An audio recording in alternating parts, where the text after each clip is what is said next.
Unmistakable Jimmy Cassan says, being that you're a vampire, I take it you like vampire movies. What's your favorite? I will tell you right now, you're going to be disappointed, because I don't like vampire movies. I enjoy the literature and the history. I've actually participated in vampire cults, witchcraft, voodoo. I've studied religions now for 25 years, had paranormal TV shows that were very successful. I've done voodoo rituals. I've been baptized into different religions. I spent time in a cult in Germany studying this. I don't like to watch the movies. Well, this is much more interesting than the movies. So let's take the vampire cult, first of all, in Germany. Yeah. Well, how does that come about? Well, you know, because I just started to get into, well, when you I gotta see what I can and cannot say.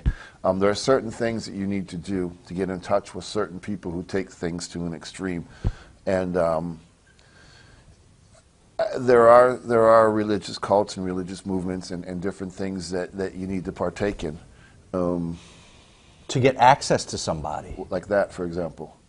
Oh, I understand. So yes. once you go through... There's someone in our crew also, okay. By the way. Well, once you go through certain rituals to get into certain things, you are allowed access to the next level. I see.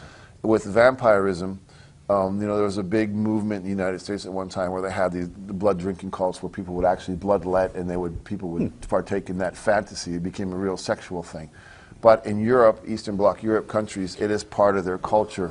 And there are underground families, people that are actually into the historical origins of vampirism, and they do some extreme types of witchcraft and rituals, and I was there for a few of them. And you go to this out of curiosity, yes. Having nothing to do with furthering your character for TV or anything. This is just your own personal curiosity. Yes.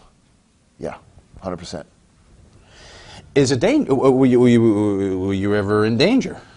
I think the weirdest I felt was my first steps in voodoo, which is voodoo.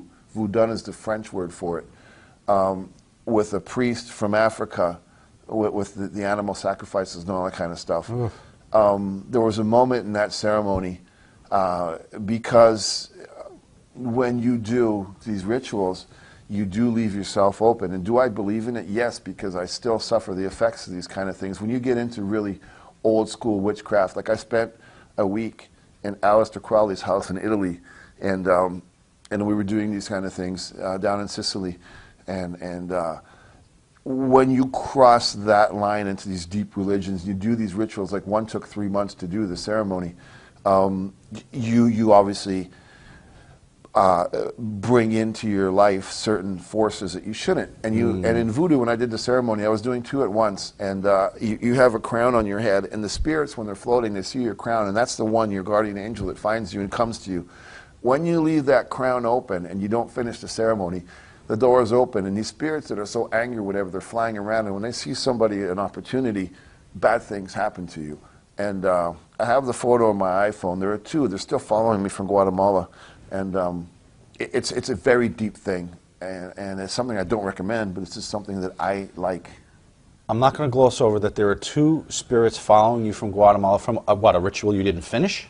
Yes, and it was done in a morgue, and there was a murder that happened. There was a shootout, and two bodies came in, and they were still there at the time, and they notice you, and they make a connection. Once you make that connection, and they're lost, and once there's that, they're still there. They're there, and every now and then, I know they're there. They make it known that they're there. And it was what's following you from Guatemala is definitely the spirit of the two. Yeah. They're not rats that you did wrong that are following you. No. It's the spirit of two people that were just killed when you were doing a ceremony. Yes. And you didn't. It was just by happenstance that you're doing the ceremony and then they come in? Yeah, it was, because we were in Guatemala investigating. We did an investigation there that's called a Fossa Común. It's like an Olympic-sized swimming pool, because there was almost a civil war in Guatemala for like 40, 50 years, and the government was just literally exterminating its people. And they would take these bodies and throw them in this big mass grave. And we went to this mass grave, and you literally look into a hole like this, and you see 50, 60, 70,000 people. And all these university students that couldn't afford to pay tuition would come and take body parts to study for their medical classes. So we followed these kids at night to see how it really worked. And in that cemetery, there's a crematorium. So, and we asked, why is the crematorium right here? And obviously it was because of that. And it had this odor, and it was just something different. And the cemetery is hundreds of years old. And Guatemala is a very violent country. So we went to the morgue to see if we could find any energies and all this kind of stuff. And as we were doing the ceremony and the ritual and closing off the TV show in the morgue, an ambulance brought 2 fresh cadavers that had, more than 4 minutes hadn't passed since their death. Are your friends telling you, like, that this, like, I golf, okay? Like, there's other things you could do. This seems very dangerous. This seems that you could have been killed yourself. Well, I left. You got 2 demons flying over your head now. I left the wrestling world a long, long time ago, and I started studying religions, and I really put a lot of time into it. And my life has gone on, and I've gone into different things, and because of the television show I was doing, and to further my own knowledge and learning about our history as human beings, you come across these certain things, and if you really want to know, you can't ask, you have to live it, or you don't get it. So I lived it. I'm not kidding here. Did you ever think about doing like a documentary or a TV show or Well, I did a TV show. About this? Yeah, it was on TV. Oh, okay. I clearly missed it. Yeah, but it was from Mexico City. I slept in a morgue, I slept in this, I went into tombs. You can see it all on What YouTube. about a book? About the different religions and stuff. It's fascinating to me. It's amazing, but I didn't do it to talk about it. I did it for me. No, that's fine. But you've done it, and it's part of your life, so why not pass your knowledge on, your experiences? Because one It's of a the private thing? No, it's a select thing. They're not very open just to letting in the casual practitioner. You really got to prove that you're into it before they open the doors. Sure, just that you're serious and you're not some guy who's just going to... The greatest thing, with Thelema, was another religion with Aleister Crowley. I'm not sure if you're familiar with the name. I know them just in a casual way. Yeah, and... good Ozzy Osbourne song also about Mr. Crowley. He was a real guy. Yeah. And, the whole 666 thing, it was because of him, and he was the world's evilest man at one point. He had a house in Italy that Mussolini and Hitler actually expelled him from the country because of his devil worship that was going on there. The house still exists. You can go to it. I've been there, and it's evil because he invoked certain things there. And he would do these 6 and 8 month long rituals that he became insane because of it. And a lot of drugs were used in it and all that kind of stuff.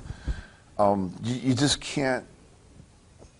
You just don't go, hey, you know what I mean? No, of course not. When you put your time in, it's a small community at certain levels, they will find you and they come to you. Wow. I was some guy and I was in Los Angeles doing this, and the word had gotten out. I was in a German restaurant. Nobody believes me until I showed my mom the book. I said, Mom, this guy came in and I didn't know him, and he said, this is for you. And it was a copy of the book you get when you cross the next phase into Thelema. And he just got up and walked away. And he says, you read it once, you got to rip it up, and you throw it away. I haven't read it yet. I still have it because it was just a moment that blew my mind. So when you get into those kind of things, it's such a small community that they know to find you, to invite you.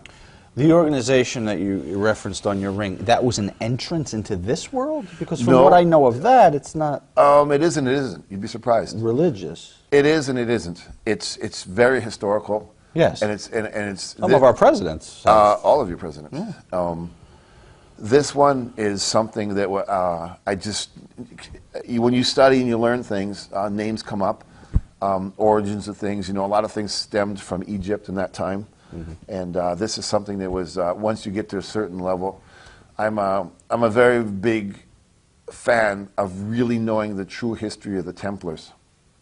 Once I get to a certain level here, I will have access to people that take you to that level. So it's just furthering my studies.